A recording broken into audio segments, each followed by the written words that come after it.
What's going on, y'all? Welcome back to the Switch Podcast. Man, I'm your host, Kevon Humphreys. We are a little under 24 hours since the NBA free agency had begun, and I want to come on here and talk about a couple of major signings that happened earlier this offseason. First, I want to talk about, first I want to introduce these two signings to you if you have not heard. Paul George is now a member of the Philadelphia 76ers. He signed a 4-year deal for $212 million.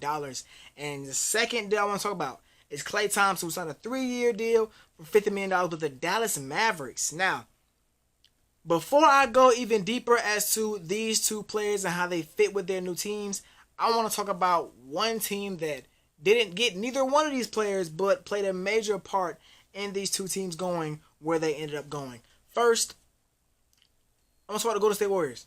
The Golden State Warriors were in the running for both of these players. News broke over the course of the past week or so that they were targeting Paul George, and the only way they could get Paul George was through a sign and trade. This is what happened. The Warriors sent over offers to the Clippers in order to try to get a sign and trade done. Clippers said, nah, we ain't going to do that, and they just allowed Paul George to walk, and that ultimately put Paul George out of reach for the Golden State Warriors. The Golden State Warriors did not have any funds, did not have facilities to go out and sign Paul George. Now, on the flip side of things, we all know about Klay Thompson and how his contract was a big storyline coming into this offseason. Were the Warriors going to bring him back? Were they not going to bring him back and let him go? Were they going to trade him somewhere else? Were they going to try to do something somewhere else to get him somewhere else? And Paul George was the big fish. But sometimes when you go for the big fish, you miss out on another fish that you could have caught. And that's what happened here. In those offers that the Warriors sent over, Steph Curry and Draymond Green, okayed those offers. And it was reported that Klay Thompson felt disrespected by those offers. Not disrespected by those offers, but disrespected by the fact that his team were not looking to re-sign him, and that led to him just entering free agency, and he ended up signing a deal with the Mavericks, and they actually did a sign and trade with the Mavericks to send him over to Dallas. So, before I dive into these two deals, I want to talk about the Warriors. Man, the Warriors have absolutely fumbled this offseason. They have fumbled this free agency. They're going into next year with a very bad roster. A worse roster than they had this past season because they let Chris Paul walk. They got nothing back for Klay Thompson, as I know right now. And they don't bring in somebody else to pair with Stephen Curry. So you got Steph Curry, Draymond Green, and a bunch of young guys who could be better next season with the increased touches and the increased volume with the ball and opportunity with no Klay Thompson. But I just don't see how they have a good year next year. But with Steph Curry, I guess you're always in the hunt. So I think they'll be back in the play-in at best. At best. They're not going to be one of the top 6 seeds, in my humble opinion. But moving on to Paul George. Paul George, I think he fits very well with the 76ers. I think 76ers, that's exactly what they were needed. They needed a top guy on their wing. They had Tobias Harris, let him walk, because he played bad in the playoffs, and really he played bad every single playoffs, every single season. But you bring in Paul George as a replacement for him, and I think that is a very good upgrade. Paul George, two-way star, a guy that's going to produce on offense and defense, and a guy that's averaged 22.6 points per game, shooting 47% from the field. But I think his shooting is what the 76ers are going to need the most. 76ers were one of the worst teams in the NBA when it came to catch and shoot threes, not just efficiency-wise, but also the volume and frequency, how many catch and shoot threes they created. We're bringing in a guy that hit 152 catch and shoot threes last season with the Clippers, and there's a good chance that he may get even more shots up with the 76ers. Now, my thoughts on Paul George now. Paul George, we saw him as the first option in Indiana. We saw him as a first/second option in OKC. Now, he did have that MVP type season in OKC his last year there. We saw him as a second option in LA. The question I have is Paul George the second option on a championship winning team? And my answer to that is it depends on the team. It depends how the team is constructed. The Clippers, I believe the Clippers had several chances to win championship. They just got really unlucky with injuries and things like that. The year they were healthy, the bubble happened and they blew a 3-1 lead because there's no home court advantage. So that's it's even playing field for both teams. But I think with the 76ers, he doesn't have to be a second option. I think Paul George as a third option is really, really tough. Paul George is your third best player on your team. Is that's tough. And I think him and Max they're gonna be going back and forth between the second option. We know Joel Embiid's the top guy because of him being a dominant big man.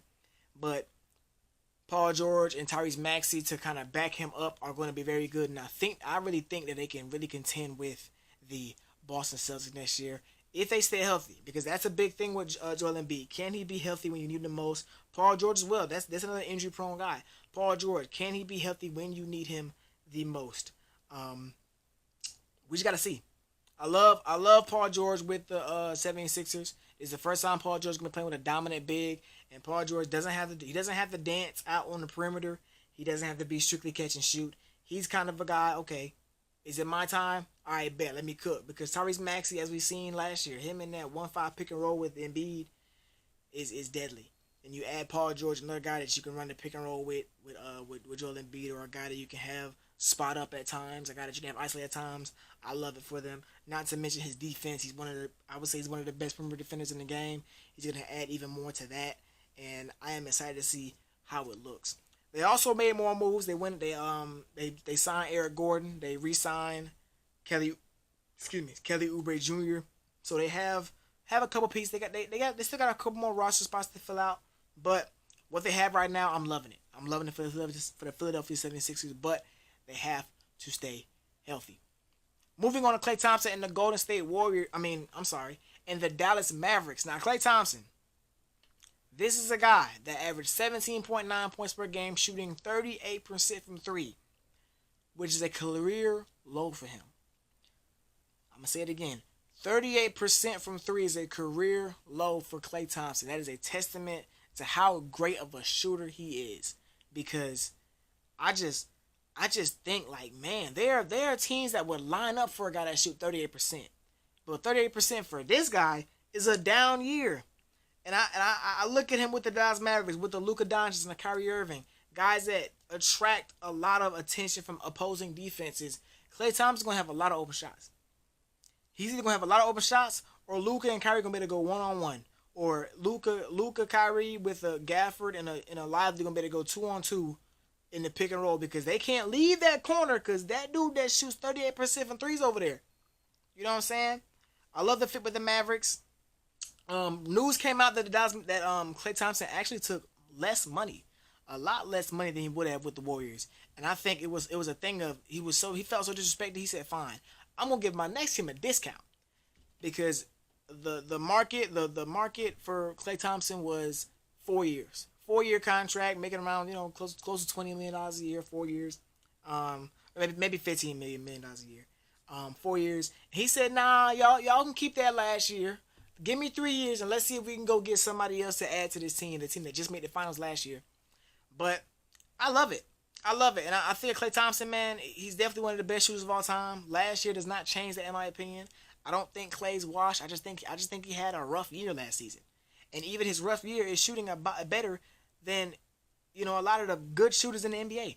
And I think defensively, he's going to have a bigger task, I would say, or maybe the same task defensively on this team, with, him being, I would assume, inserted into the starting lineup. They lost Derrick Jones Jr., so he's going to be starting at the the wing position, and probably going to take a lot of top perimeter defensive matchups for the Mavs this upcoming season. But I look at Klay Thompson, I say, man, this guy is motivated. He's ready to go. He's rested because they didn't make playoffs this year. He's rested. So I think he's going to have a really good year. I'm excited to see how he looks. I'm excited to see how the 76ers look. I want to get on here and just, share quick thoughts on these trades. I'm going to go more in depth on a lot of the contending teams and how they did in the offseason. I'm going to go more in depth with them. But I just want to get on here and give y'all very quick thoughts on these two trades. I'm excited. We still got a couple more signings happen. James Harden signed a 2-year deal with the Clippers to stay with the Clippers. Chris Paul signed with the Spurs 1-year deal. Tobias Harris, who left the 76ers, signed a 2-year deal with the Detroit Pistons. Jonas Valanciunas signed with the Washington Wizards, 3-year deal.